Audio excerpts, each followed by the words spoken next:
A few years ago, I sat in the corner of my own living room, feeling like a guest in my own life. People laughed around me. I smiled on cue. I poured wine. I asked all the right questions. And yet, something inside me felt bone deep tired. Not sleepy, tired of pretending, tired of performing, tired of trying so hard to be everything to everyone and being nothing to myself. That night, after the last guest left and the dishwasher hummed in the background, I slid down the kitchen cabinets to the floor and cried. And I don't mean cute movie tears. I mean the kind that feel like grief, like something inside you finally gave up.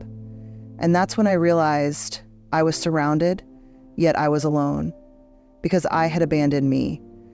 And that night began a quiet journey of silence, solitude, and deep self-focus that changed everything. And that night began a quiet journey of silence, solitude, and deep self-focus that changed everything. If this message stirs something real in you, take a moment to like, subscribe, share, or drop a comment. Not for numbers, but to keep building a space where truth, courage, and healing belong. We think it's the world that's too loud. The traffic, the notifications, the pressure to keep up, to be seen, to matter. But if you sit still long enough, if you close your eyes and just listen, you'll notice something. The loudest noise isn't out there, it's in here. It's in the spiraling thoughts, the invisible expectations, the inner critic that whispers, you should be further along by now, or why aren't you like them? It's the noise of comparison, guilt, shame, and all the untended parts of us that have never truly felt safe just being. That noise, it's exhausting. And for a long time, we think the answer is to keep doing more. Maybe if I explain myself better, maybe if I prove myself, they'll understand me. Maybe if I fix myself, they'll finally love me. We keep tweaking the outside, our jobs, our friendships, our schedules, our appearance, hoping it will quiet what's inside. But here's the hard truth. Nothing on the outside can ever calm what we haven't made peace with inside. I learned that the hard way. I tried to fix the world before fixing my own relationship with silence. I filled every quiet moment with noise, music, scrolling, work, people. But there comes a point when no matter how many podcasts you play or people you talk to, you still feel empty. And that emptiness, that's your soul calling you home. That's your truth knocking on the door, asking you to sit with it, to listen without judgment, to feel what you've been running from. Silence is not punishment. It's a portal. And focusing on yourself doesn't mean you're abandoning others. It means you're choosing not to abandon yourself anymore. That shift is subtle at first. Maybe it's choosing to spend the weekend alone instead of saying yes to another draining social plan. Maybe it's pausing before reacting. Maybe it's journaling your thoughts instead of sending the 10th text explaining yourself. These are not grand gestures, but they are acts of radical self-respect. It's not a day off. It's not being silly. It's a privilege. So many of us are being told. You begin to realize that healing isn't always loud or dramatic. Sometimes healing is the slow, quiet unfolding of truth inside you. It's like when a fog starts to lift, not all at once, but gradually. You see a little clearer, you breathe a little deeper, you stop rushing, you stop chasing, and what's waiting for you on the other side of that silence is you. The real you. The one who doesn't need to shout to be heard. The one who's not measured by how productive, funny, attractive, or successful you appear. The one who's just here, worthy, whole, and no longer apologizing for taking up space. That's where it all begins. Not out there. In here. With your own quiet voice, whispering, I'm still here. I've always been here. Are you ready to come back to me? There is a kind of silence that feels like defeat, like you've lost the will to fight, the strength to speak, or the hope that your words will ever matter. I've been there. That kind of silence is born from exhaustion, the silence of holding your breath around people who don't know how to hold space for your truth. But there's another kind of silence, a different kind, a sacred kind. The silence that comes not from fear, but from power, from peace, from wisdom. This kind of silence isn't empty, it's intentional. It's you choosing to protect your energy instead of leaking it out in 1,000 directions, trying to be understood by people who've already made up their minds. It's you knowing that not everything deserves a reaction. Not every invitation to drama deserves an RSVP. Not every conversation is worth your clarity. There is courage in biting your tongue when your ego wants to roar. There is strength in the pause between provocation and response. There is immense dignity in walking away without having to declare why. Silence isn't weakness, it's restraint. And restraint is one of the highest forms of self-respect. I remember a time when someone close to me said something deeply hurtful, calculated, cruel, and disguised as honesty. The old me would have written paragraphs defending myself, gone sleepless, rehashing every word, desperate to win a battle they weren't even fighting fairly. But something in me had changed. I didn't respond. Not out of bitterness, not out of fear, but because I had nothing to prove. Because the peace I had built inside myself was louder than their attempts to provoke me. There's this quiet revolution that begins when you stop answering chaos with chaos, when you realize your presence doesn't need to be loud to be powerful, that your silence, when rooted in self-trust, becomes a mirror. People are forced to sit with what they said, what they did, without your voice cushioning the blow. And I know that silence can be misread. People might call you cold, distant, too quiet. Let them. You don't owe anyone your constant explaining, your emotional labor, your play-by-play healing report. Sometimes the most generous thing you can do is focus inward and say less, because silence gives you back to yourself. It gives you space to hear your own thoughts, feel your own feelings, untangle the knots that come from living too long in performative noise. It's in the quiet moments, the ones no one sees, that you start to hear your intuition whisper again. This is what I need. This is who I am. This is where I begin and where they end. Strategic silence isn't passive. It's incredibly active. It's you making a conscious decision. I choose me over the noise. I choose peace over proving. I choose presence over performance. And in that choice, a kind of magic begins. You're no longer drained by what others think of you because you're too full of your own truth. You're no longer obsessed with being heard because you finally started listening to yourself. And that kind of silence, that kind of focused, intentional stillness, it's not a retreat. It's a return. A homecoming. There is a moment, maybe quiet, maybe messy, when you look around and realize, I've been giving the best of me to people who only noticed when I was convenient. And in that moment, something shifts. Not with fanfare or dramatic declarations, just a quiet, undeniable truth rising inside you. I can't keep living like this. This is the moment when you stop asking, what do they want from me? And start asking, what do I need from myself? And that's not an easy question, because for so long we've been taught that focusing on ourselves is selfish, that saying no is rude, that rest is lazy, that boundaries are walls. But let me say this with all the love I have in me. Focusing on yourself is not selfish. It is survival. It is healing, and it is holy. It takes incredible courage to start choosing yourself in a world that benefits from your distraction and your self-abandonment. Because once you start focusing on your own healing, your own peace, your own growth, you inevitably disrupt systems. Systems of people-pleasing, of codependency, of being the emotional caretaker, while quietly falling apart inside. You begin to feel the friction. Not everyone will like the new version of you, the one who rests when she's tired, the one who no longer explains her worth, the one who doesn't jump to fix things that aren't hers to carry. Some people will call you selfish. Others will say you've changed. And you know what? They're right. You have changed because you've stopped betraying yourself to make others comfortable. When you focus on yourself, you begin to unlearn the deep conditioning that says love must be earned, that peace is a reward, that rest comes last. You start choosing joy without permission. You take long walks. You drink water like it's medicine. You cry when you need to. You laugh without guilt. You delete contacts not out of revenge, but out of reverence for your own peace. You stop chasing conversations that only lead to misunderstanding. You become more intentional. You learn to sit in your own company without rushing to fill the silence. And in that stillness, something beautiful happens.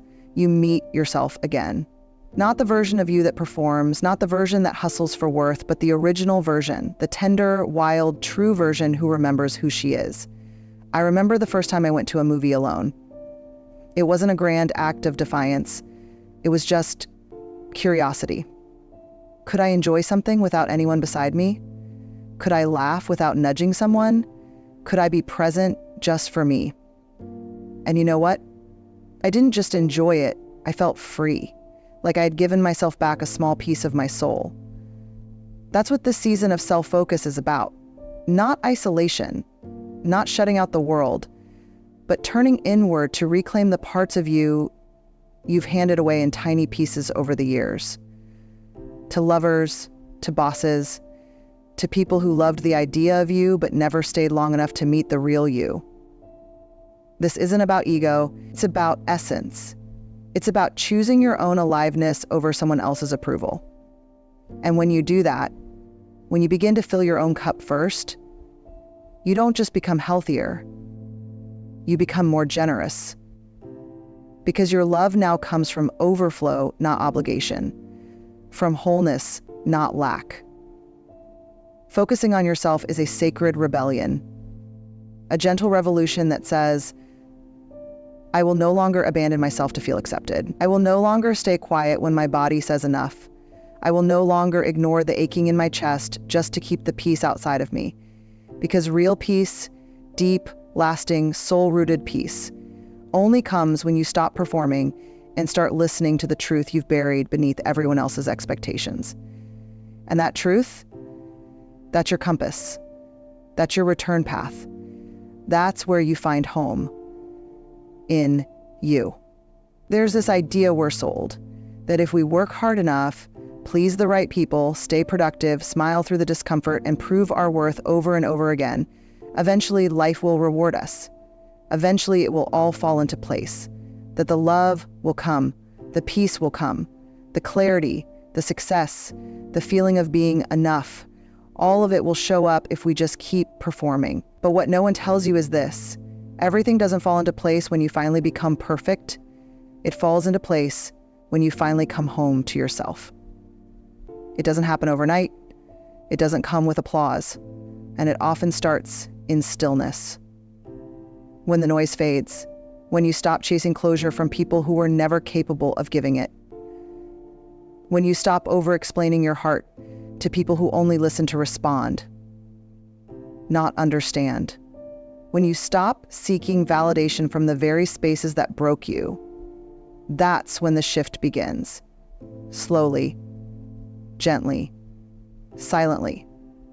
You start choosing peace over performance. You start honoring your needs instead of abandoning them.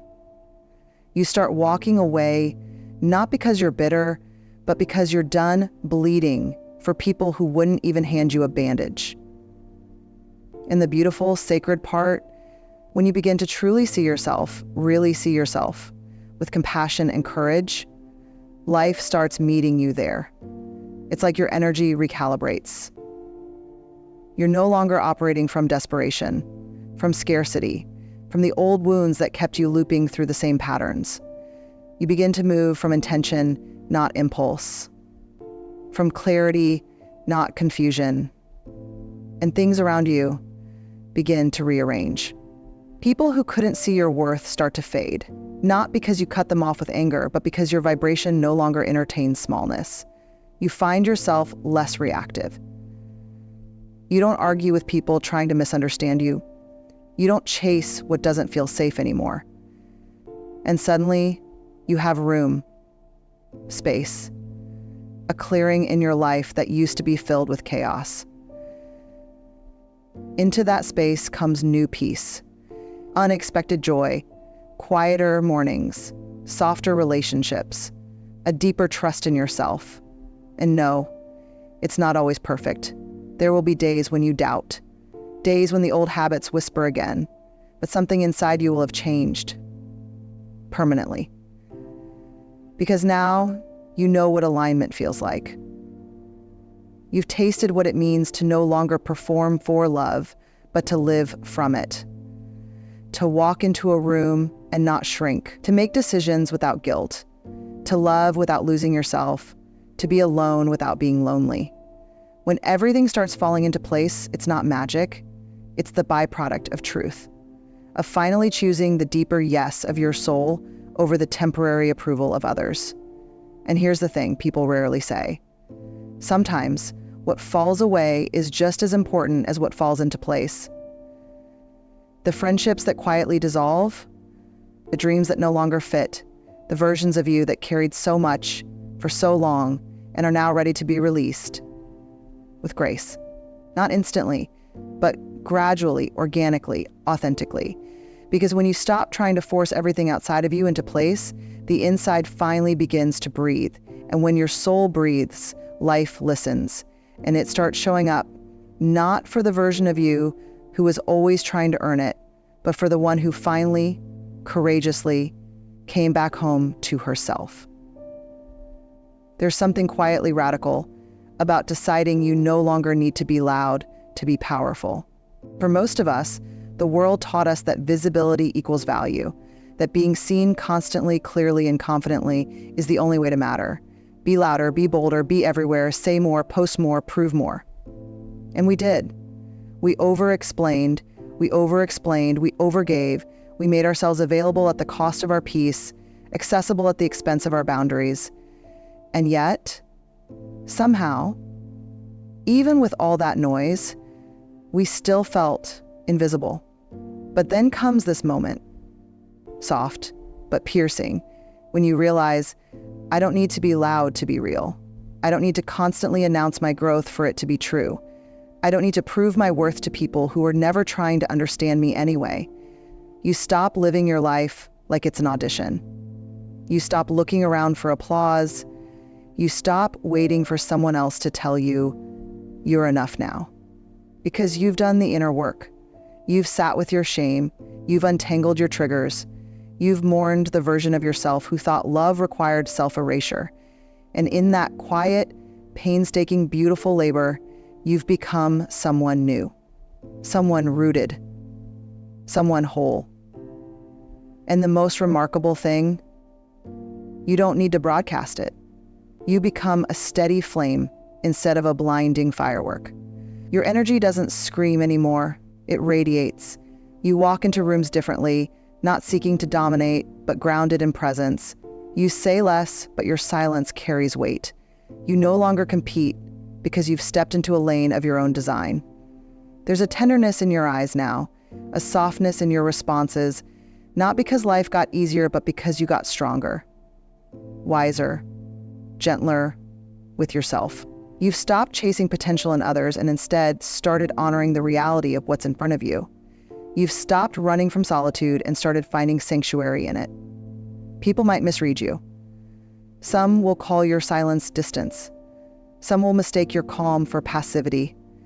Some will crave the old version of you, the one who over-explained, over-apologized, overextended. But that version of you was built on survival, not authenticity. You've outgrown that mask. And not everyone grows with you. That's okay.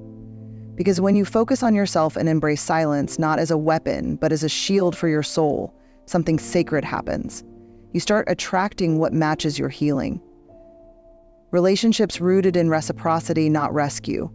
Conversations filled with honesty, not performance. Environments that support your nervous system, not constantly trigger it. You stop fighting for a seat at tables where your voice was never valued. You build your own table. You sit at it with intention. And the ones meant for you, they'll find their way there quietly, gently, and without force. You realize that being at peace with yourself is far more fulfilling than being praised by others. That alignment feels better than attention. That solitude, when chosen from a place of power, is not loneliness. It's liberation. And most of all, you realize this truth that very few people say out loud. You were never broken. You were just buried. Under expectations, under noise, under fear. And now, layer by layer, you've begun the sacred excavation, the remembering, the rising. So no, you don't need to be loud to be seen. You don't need to shout to be heard. You don't need to convince anyone that you're worthy of a gentle life. You already are. And when you carry that truth, not in your mouth, but in your energy, in your posture, in your choices, everything changes. Not because you forced the world to notice you, but because you finally noticed yourself. That's not ego. That's not arrogance. That's self-respect. And it's the quietest, most courageous revolution you will ever lead. If this touched something inside you today, I hope you'll share it with someone who might need this gentle reminder too. Like, comment, subscribe, because this isn't just a channel. It's a space for healing, for truth-telling, for becoming whole. You are not too much. You are not too late. You are just in time. Dr. Fit, one of my favorite people, I hope you are doing good in the world, and I hope you are just in time